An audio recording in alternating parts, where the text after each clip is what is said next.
बड़ी अपडेट इस वक्त ललितपुर से हमारे पास है। ललितपुर दुष्कर्म कांड पर कानपुर जोन के एडीजी की बड़ी कार्रवाई सामने आ रही है। थाने के समस्त पुलिसकर्मी लाइन हाजिर कर दिए गए हैं। बड़ी खबर, डीआईजी झांसी को इस मामले की जांच सौंप दी गई है। आरोपी थाना प्रभारी की गिरफ्तारी के लिए 3 टीमें गठित कर दी गई हैं और डीआईजी झांसी को 24 घंटे में रिपोर्ट देने के निर्देश दिए गए हैं। ये बड़ी खबर इस वक्त हम आपको दे रहे हैं। बड़ी खबर ललितपुर दुष्कर्म कांड से जुड़ी एबीपी गंगा आपको दे रहा है। कानपुर जोन के एडीजी का बड़ा एक्शन। थाने के समस्त पुलिसकर्मी, सारे पुलिसकर्मी लाइन हाजिर कर दिए गए हैं। डीआईजी झांसी को इस सारे मामले की जांच सौंपी गई है। 24 घंटे के भीतर इस मामले की रिपोर्ट डीआईजी झांसी को देनी होगी और इसके अलावा आरोपी थाना प्रभारी की गिरफ्तारी के लिए 3 टीमें गठित कर दी गई हैं। बड़ी खबर, ये बड़ी खबर इस वक्त ललितपुर कांड से जुड़ी हम आपको दे रहे हैं। ललितपुर में नाबालिग से दुष्कर्म कांड के मामले में ये बड़ा एक्शन कानपुर जोन के एडीजी के मामले में, एडीजी के द्वारा। और विवेक त्रिपाठी इस वक्त हमारे सहयोगी फोन लाइन पर है। विवेक का और क्या जानकारी मिल रही है आपको कानपुर के एडीजी की ओर से और उनके द्वारा लिए गए एक्शन के बारे में? राजेंद्र, इस मामले को लेकर पुलिस मुख्यालय के सारे अधिकारी बहुत गंभीर है, क्योंकि अब ये मामला राजनीतिक तूल पकड़ता जा रहा है और पुलिस को लेकर जिस तरह से लगातार सवाल उठ रहे हैं, चाहे वो ललितपुर। जी विवेक का हमें जानकारी दे रहे हैं कानपुर जोन के एडीजी के एक्शन के बारे में। और एक बार फिर से बड़ी खबर आपको दे दें, ललितपुर दुष्कर्म कांड पर बड़ी कार्रवाई की गई है। डीआईजी झांसी को इस सारे मामले की जांच सौंपी गई है। उनको 24 घंटे में जांच करके अपनी रिपोर्ट देनी होगी। इसके अलावा जिस थाने के इंचार्ज पर आरोप है दुष्कर्म करने का और जो फरार है, उस थाने के सारे पुलिसकर्मियों को लाइन हाजिर कर दिया गया है। यह तत्काल एक बड़ी कार्रवाई की गई है। चूंकि इस मामले पर अब राजनीति भी रंग ले रही है, अखिलेश यादव ने घोषणा कर दी कि ललितपुर जा रहे हैं। और विवेक त्रिपाठी हमारे साथ जुड़े। विवेक, आप बता रहे थे कि कैसे राजनीतिक चूंकि अब तूल पकड़ रहा है मामला, तो इसमें एक्शन लिया जा रहा है। क्या है एक्शन, क्या हो सकता है, क्या कार्रवाई हमें देखने को मिल सकती है? देखिए राजेंद्र, मुख्यालय स्तर से इस पूरे मामले की मॉनिटरिंग गंभीरता से की जा रही है और एडीजी कानून व्यवस्था से अभी थोड़ी देर पहले मेरी बात हुई। उन्होंने कहा कि बहुत गंभीर धाराओं में एफआईआर दर्ज कर ली गई है। जो थानेदार हैं पाली के, उनकी तलाश में डीआईजी को भेजा गया है। यानी जो डीआईजी झांसी हैं जोगेंद्र कुमार, उनसे कहा गया है कि वो वहां तब तक कैंप करेंगे जब तक कि ये मामला शांत नहीं हो जाता है और आरोपी थानेदार की गिरफ्तारी नहीं हो जाती है। इसमें 5 लोगों के खिलाफ एफआईआर है, लेकिन अभी तक 3 लोग ही गिरफ्तार हो चुके हैं, किए जा चुके हैं। और एक जो मुख्य आरोपी है, यानी अगर हम देखें तो जो गैंगरेप की घटना हुई थी बच्ची के साथ, उस मामले में 3 लोग की गिरफ्तारी हुई है। लेकिन जब वो बच्ची शिकायत करने गई थाने, वहां पर उसके साथ पुलिस ने जो विवेक का पूरी बात हम आपकी जरूर सुनेंगे। आप जो महत्वपूर्ण जानकारियां दे रहे हैं उसको हम आपसे प्राप्त करेंगे, हमारे दर्शक देखेंगे। लेकिन डीआईजी की बात हमें पता चली, उनका वक्तव्य हमें मिला है, वो हम आपकी स्क्रीन पर रखने जा रहे हैं। इस संबंध में जो विवेचक हैं वो क्षेत्राधिकारी स्तर के अधिकारी हैं, उनके द्वारा विवेचना की जा रही है। साक्ष्य संकलन, पीड़िता के बयान और जो वहाँ पे एविडेंसेस मिलेंगे, उसके आधार पर निष्पक्ष कार्रवाई करने के निर्देश यहाँ से मिले हैं। और जब तक कि इसमें संतोषजनक कार्रवाई नहीं हो जाती, डीआईजी झांसी को मौके पर ही रहने के निर्देश डीजीपी के द्वारा दिए गए।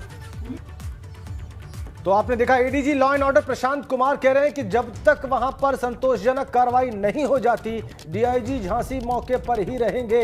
विवेक हमारे साथ जुड़े हुए। विवेक, आप इस कार्रवाई के बारे में बता रहे थे और ये वाकई बड़ी बात होगी कि डीआईजी झांसी लगातार कैंप करेंगे तब तक जब तक कि संतोषजनक कार्रवाई न हो जाए। आपको क्या जानकारी मिल रही है?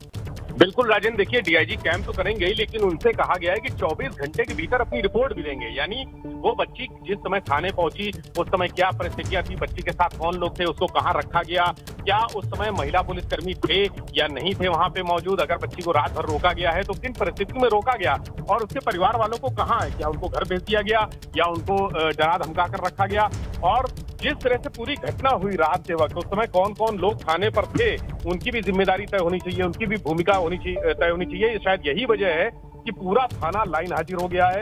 जबकि इंस्पेक्टर के खिलाफ जो कार्रवाई हो रही है उनको सस्पेंड तो उसी समय कर दिया गया था, FIR भी हो गई। लेकिन एक बड़ी बात यह है कि उनकी बर्खास्तगी भी हो सकती है इस मामले में, यानी वो सेवा से, अपनी पुलिस सर्विसेज से टर्मिनेट भी किए जा सकते हैं। बहुत गंभीर घटना है। फिलहाल जो अभी शुरुआती छानबीन है वो एक तरह से जो जांच होती है फॉरेंसिक, अभी तमाम फॉरेंसिक जांचें होंगी जिससे पता चलेगा कि बच्ची के साथ क्या क्या हुआ, जो उसके शरीर पर चोटें हैं, जो जिस तरह की चोटें आई होंगी उससे दरिंदगी का, हैवानियत का अंदाजा लगाया जा सकेगा। क्योंकि 13 साल की बच्ची है, वो मासूम बच्ची है, बहुत ज्यादा समझदार नहीं है, बहुत ज्यादा उसकी उम्र नहीं है, उसको चोटें भी आई हैं। तो चाइल्ड लाइन के लोग उसकी काउंसलिंग कर रहे हैं, बच्ची की लगातार काउंसलिंग कर रहे हैं, उसको एक सुरक्षित वातावरण में रखने के लिए कहा गया है, निर्देश दिए गए हैं पुलिस के भी अधिकारियों को। चूंकि ये घटना अगर हम इसके पहले देखें तो चंदौली में घटना हुई थी, उसके बाद ललितपुर की घटना हुई और लगातार इसके पहले गोरखपुर में जो घटना हुई, पुलिस तमाम तरीके से कटघरे में खड़ी होती रही है। तो पुलिस के लिए भी एक गाइडलाइन अलग से बनाने की तैयारी की जा रही है कि बिहेवियर उनका कैसा हो। हालांकि इस मामले में समय समय पर लगातार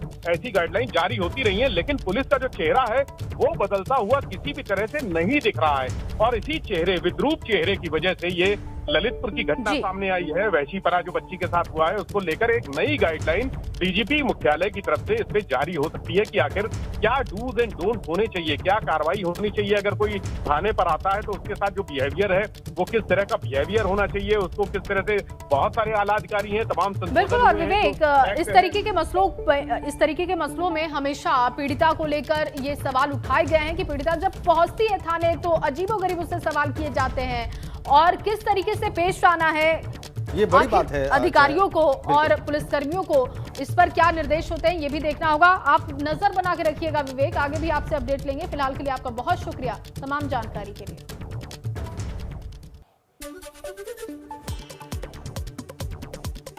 सीएम योगी के उत्तराखंड दौरे का आज दूसरा दिन। अपने छोटे भाई महेंद्र सिंह बिष्ट के बेटे के मुंडन संस्कार में सीएम योगी हो रहे हैं शामिल। बेहद सादगी के साथ हिस्सा लेते नजर आए। मुंडन के दौरान अपने भतीजे को दुलार करते दिखे सीएम योगी। मुंडन कार्यक्रम से पहले भतीजे के साथ खेलते दिखाई दिए सीएम योगी को अपने बीच पाकर बच्चे भी काफी खुश दिखाई दिए। सीएम योगी के भतीजे के मुंडन संस्कार में शामिल हुआ पूरा परिवार। अपने बीच लंबे अरसे बाद सीएम योगी को पाकर लोगों ने जाहिर की खुशी।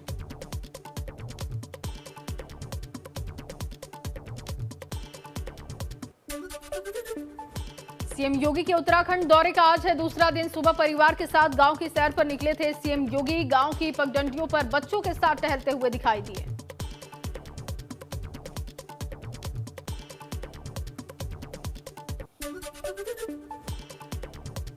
उत्तराखंड दौरे के दौरान अपने पैतृक गांव पहुंचे सीएम योगी ने गांव के मंदिर में की पूजा अर्चना। गांव के लोगों से मुलाकात की, गांव के विकास को लेकर चर्चा की।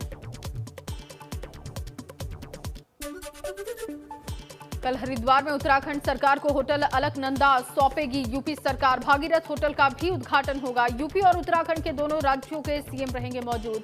यूपी सरकार ने कराया है भागीरथ होटल का निर्माण। दौरे के पहले दिन अपने पैतृक गांव में सीएम योगी ने परिवार के सभी सदस्यों से मुलाकात की। मां के साथ ही घर के सभी बड़ों का आशीर्वाद दिया। सीएम योगी के स्वागत के लिए पूरे गांव में उत्सव का माहौल देखा गया। गांव में पहाड़ी प्रधान में पहाड़ी गीत के साथ सीएम योगी का स्वागत किया गया। सीएम योगी के लिए घर पर तरह तरह के व्यंजन तैयार किए गए। उनकी बड़ी बहन ने सोमवार को बताया कि उन्हें पहाड़ी चटनी बहुत पसंद है। साथ में पकौड़े भी परोसे गए। सीएम ने अपने भतीजे को चॉकलेट भी खिलाई।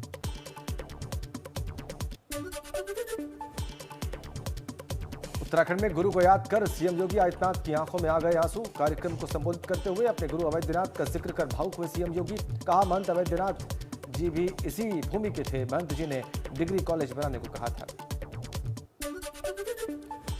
उत्तराखंड में सीएम योगी ने कहा कि यूपी और उत्तराखंड मिलकर बहुत विकास कर सकते हैं। यूपी आज विकास की दौड़ में सबसे आगे है।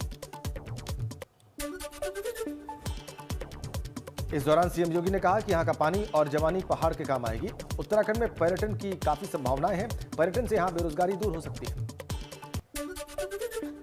सीएम योगी ने कहा कि 2014 के बाद देश में परिवर्तन दिखाई दे रहा है। विकास के लक्ष्य में आगे बढ़ता जा रहा है भारत। कहा, मैंने यहां 9वीं तक पढ़ाई की है। महामारी के दौरान बहुत सारे लोगों ने अपने प्रियों को खोया है। उत्तराखंड को पलायन से बचाना होगा। सीएम योगी ने कहा कि उत्तर प्रदेश में अब गुंडागर्दी खत्म हो चुकी है। उन्होंने कहा कि आज ईद समेत कई त्योहार होने की वजह से वो लखनऊ में डटे रहे। उन्होंने कहा कि यूपी में 1 लाख से अधिक लाउडस्पीकर हटाए गए हैं। यूपी में कहीं भी सड़क पर नमाज नहीं पढ़ी गई। आस्था की वजह से किसी को समस्या नहीं होनी चाहिए। यूपी में लाउड स्पीकर का शोर खत्म कर दिया गया। उन्होंने कहा कि जो संवाद से नहीं मानेंगे वो कानून से मानेंगे। सीएम ने उत्तराखंड वासियों का आभार जताते हुए कहा कि चुनाव के दौरान यहां के लोगों ने पीएम मोदी के नेतृत्व में यहां बीजेपी को अपना समर्थन दिया है और यहां पुष्कर सिंह धामी को सीएम बनाया है। उन्होंने कहा कि यहां आकर मुझे बहुत खुशी हुई। उत्तराखंड के 3 दिन के दौरे पर पहुंचे सीएम योगी ने पंचूर गांव में अपनी मां के साथ मुलाकात की। सावित्री देवी से मिलने के लिए पहुंचे। मां के पैर छूकर उनका आशीर्वाद लिया। यमकेश्वर में कार्यक्रम स्थल से अपने गांव पैदल पहुंचे सीएम योगी। भतीजे अखिलेश यादव पर किए गए ट्वीट पर शिवपाल यादव ने चुप्पी साधी। कुछ भी बोलने से इनकार किया। फिलहाल प्रसपा दफ्तर में कार्यकर्ताओं से कर रहे हैं मुलाकात। कल प्रसपा अध्यक्ष शिवपाल यादव ने ट्वीट कर बोला था, अखिलेश यादव पर बड़ा हमला। लिखा, हमने उसे चलना सिखाया, उसने हमें रौंदा। लिखा था कि अब सम्मान के साथ कभी नहीं होगा समझौता। केंद्रीय मंत्री पीयूष गोयल 2 दिनों के हरिद्वार दौरे पर हैं। वहां पर पहले उन्होंने पतंजलि योगपीठ में आयोजित कार्यक्रम में शिरकत की और इसके बाद परिवार के साथ हर की पैड़ी पर गंगा पूजन में हिस्सा लिया। हरदोई के रसखान प्रेक्षागृह में भगवान परशुराम जन्म उत्सव कार्यक्रम में शामिल होने पहुंची उच्च शिक्षा राज्य मंत्री रजनी तिवारी ने कहा कि देश के प्रधानमंत्री नरेंद्र मोदी जन सेवा कर रहे हैं, जबकि चाहे राहुल गांधी हो या फिर अखिलेश यादव, ये लोग सिर्फ राजनीति करते हैं। अल्मोड़ा पहुंचे लोकसभा सांसद अजय टमटा ने प्रदेश के जंगलों में लगी आग को लेकर फिक्र जाहिर की। उन्होंने कहा कि फायर सीजन में जंगलों को आग से बचाने के लिए बेहतर योजना बनाने की आवश्यकता है। इस दौरान उन्होंने वन विभाग के अधिकारियों को जरूरी निर्देश दिए।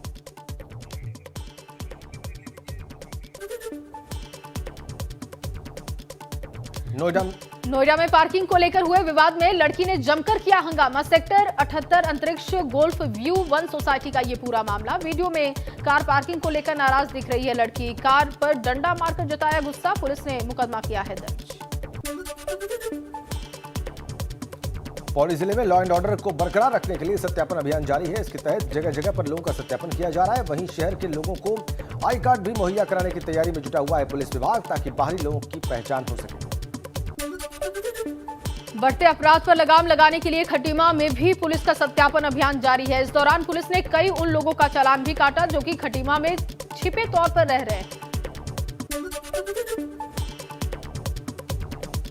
श्रीनगर में मनरेगा के तहत होने वाले कामों का भुगतान नहीं होने से ग्रामीण नाराज दिखाई दे रहे हैं। ग्रामीणों का आरोप है कि भुगतान न होने की वजह से उनके सामने आर्थिक तंगी का संकट खड़ा हो गया है।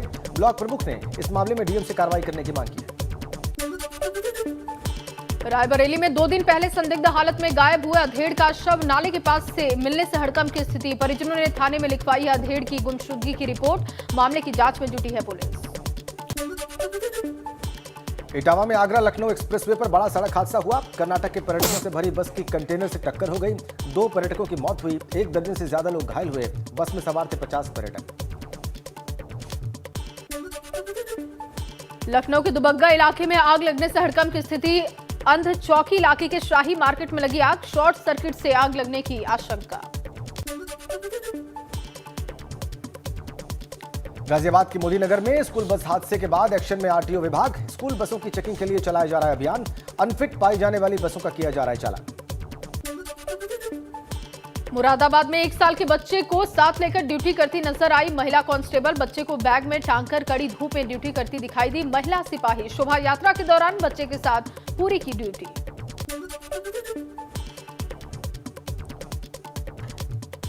हमीरपुर में 2 महिला चिकित्सकों के बीच मरीज देखने को लेकर हुए धक्का मुक्की के बाद मारपीट। लेबर रूम का वीडियो सामने आया। वीडियो में एक डॉक्टर दूसरी डॉक्टर को धक्के मारकर बाहर करने की कह रही बात। तहरीर के आधार पर मामले की जांच में जुटी पुलिस। अमेठी में जमीन विवाद में 2 पक्षों में जमकर चले लात घूसे और लाठी डंडे। मारपीट में दोनों पक्षों के 4 लोग हुए जख्मी। आगरा में पेट्रोल पंप पर हादसे में 4 साल के मासूम की दर्दनाक मौत। सीसीटीवी में कैद हुई घटना की तस्वीरें। रविवार शाम आई तेज आंधी से गिरा था पेट्रोल पंप की दीवार का हिस्सा। धूल से बचने के लिए बच्चे ने लगा रखा था हेलमेट। मथुरा के थाना कोसी कला क्षेत्र के राष्ट्रीय राजमार्ग पर हुआ बड़ा हादसा। टायर फटने से अनियंत्रित होकर डिवाइडर से टकराया बड़ा कैंटर में लगी आग। चालक ने कूदकर बचाई अपनी जान। कानपुर में सामने आया बच्चा चोरी का सनसनीखेज मामला। सीसीटीवी में कैद हुई बच्चा चोरी की घटना। पुलिस पर लगा बच्ची को बरामद करने के लिए पैसे मांगने का आरोप। कासगंज में हुए सड़क हादसे में 8 लोगों की मौत हो गई, वहीं 7 लोग गंभीर तौर पर जख्मी हो गए। बोलेरो और टेम्पो के आमने सामने से हुई टक्कर। संगम नगरी प्रयागराज के नैनी इलाके के कनैल गांव में युवक को उसके जीजा ने गोली मारी। बहन की विदाई के लिए पहुंचा था युवक, गंभीर हालत में अस्पताल में उसका इलाज जारी। जौनपुर में सनकी शख्स ने 5 लोगों को गोली मारी। एक शख्स की मौके पर हुई मौत, 4 लोग गंभीर रूप से घायल। गोली चलने की वजह अब तक साफ नहीं। सीतापुर पुलिस ने किया बड़े हत्याकांड का खुलासा। पिता की हत्या के आरोप में बेटे को गिरफ्तार किया। 24 घंटे के अंदर पुलिस ने केस का पर्दाफाश किया। गाजियाबाद पुलिस ने किया महिला की हत्या का खुलासा। पति ही निकला महिला का कातिल। 30 अप्रैल को लौनी बॉर्डर के इलाके में सूखे नाले में महिला की लाश बरामद हुई थी। जालौन की एसओजी सर्विलांस और आटा पुलिस ने बुंदेलखंड के जिलों में गांजा सप्लाई करने वाले अंतर्राज्यीय गिरोह का भंडाफोड़ किया। गिरोह के 7 सदस्यों को गिरफ्तार किया। पुलिस ने 56 किलो 300 ग्राम गांजे के साथ 1 लाख रुपए और 8 मोबाइल बरामद किए। कोपेनहेगन के बेल्ला सेंटर में पीएम मोदी के संबोधन के दौरान मोदी के जमकर नारे लगे। लोगों ने लव यू मोदी और हर हर मोदी के लगाए नारे। पीएम मोदी ने जताया है आभार। पीएम ने कहा कि कोरोना के कारण बहुत समय तक सभी की जिंदगी एक तरह से वर्चुअल मोड में ही चली गई थी। पिछले साल जैसे ही आवाजाही मुमकिन हुई तो प्रधानमंत्री फ्रेडरिक्सन पहली राष्ट्राध्यक्ष थीं, जिनका हमें भारत में स्वागत करने का अवसर मिला। ये भारत और डेनमार्क के मजबूत होते संबंधों को दिखाता है। प्रधानमंत्री मोदी ने कहा कि कल्पना कीजिए कि अगर भारत हम वैक्सीनेशन को हर परिवार तक नहीं पहुंचा पाते तो उसका दुनिया पर क्या असर होता। अगर भारत मेड इन इंडिया सस्ती और प्रभावी वैक्सीनेशन पर काम ना करता, तो बड़े स्केल पर प्रोडक्शन ना करता, तो दुनिया के अनेक देशों की क्या स्थिति होती।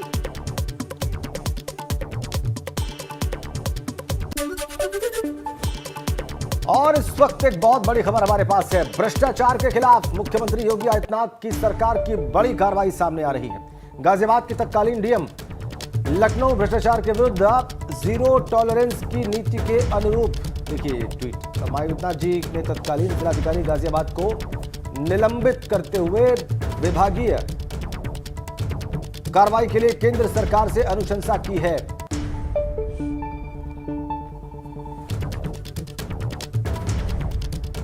प्रकरण भारत सरकार को संदर्भित करने के आदेश दिए हैं। ये बड़ी खबर। गाजियाबाद की तत्कालीन डीएम निधि केसरवानी सस्पेंड। भ्रष्टाचार के विरुद्ध जीरो टॉलरेंस की नीति के अनुरूप मुख्यमंत्री की कार्रवाई और केंद्र सरकार को अनुशंसा की गई है कार्रवाई करने के लिए। इस संदर्भ में विभागीय कार्रवाई के लिए बड़ी खबर।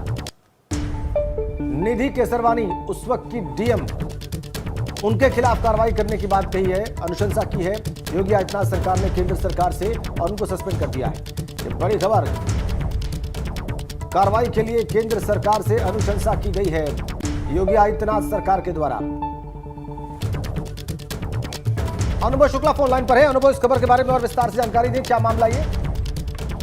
देखिए, बिल्कुल ये गाजियाबाद का मामला है। तत्कालीन वहां पर जिलाधिकारी थी निधि केसरवानी और भूमि अधिग्रहण का मामला था। उसमें लगातार जांच चल रही थी और उसमें कहीं न कहीं जो जांच में जो डीएम थी उनके खिलाफ जो है चीजें सामने आई थी।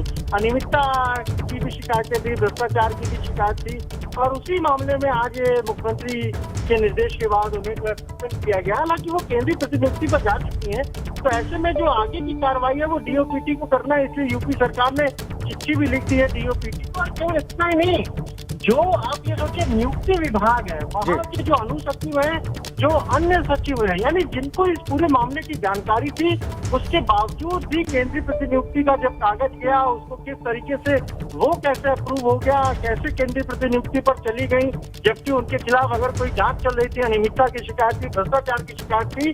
तो इस मामले में बहुत कड़ाई से मुख्यमंत्री ने कहा है कि ना केवल डीएम को भी, चलो जो तत्कालीन डीएम थी निधि केसरवानी उनको तो सस्पेंड किया, निलंबित किया ही है, चिट्ठी डीओपीटी को लिखी है, लेकिन जो समीक्षा अधिकारी है नियुक्ति विभाग के और जो अनुभाग यानी जिस सेक्शन से वो चिट्ठी जारी होती है वो अनुभाग अधिकारी के खिलाफ भी कार्रवाई के निर्देश मुख्यमंत्री ने साफ तौर पर दिए। ये भी कहा है कि जांच रिपोर्ट उपलब्ध थी, उसके बावजूद भी कैसे सारी चीजें सही हो गई और कैसे केंद्रीय प्रतिनियुक्ति पर उन्हें जाने दिया गया। जी, जी। तब अगर कोई मामला चल रहा है तो फिर कैसे कोई केंद्रीय प्रतिनियुक्ति पर जा सकता जी। है। ऐसे में साफ तौर पर जो अनुसचिव है नियुक्ति विभाग के, उनके खिलाफ भी कड़ी विभागीय कार्रवाई के लिए जी। मुख्यमंत्री ने निर्देशित किया है। तो ये मानकर चलिए कि अभी तो IAS अफसर को जो जी, है जी, वो जी। सस्पेंड किया था। जल्द जो नियुक्ति ठीक है। विभाग में कुछ लोग ठीक हैं उनके खिलाफ भी कार्रवाई होगी। जी, बहुत धन्यवाद आपका अनुभव।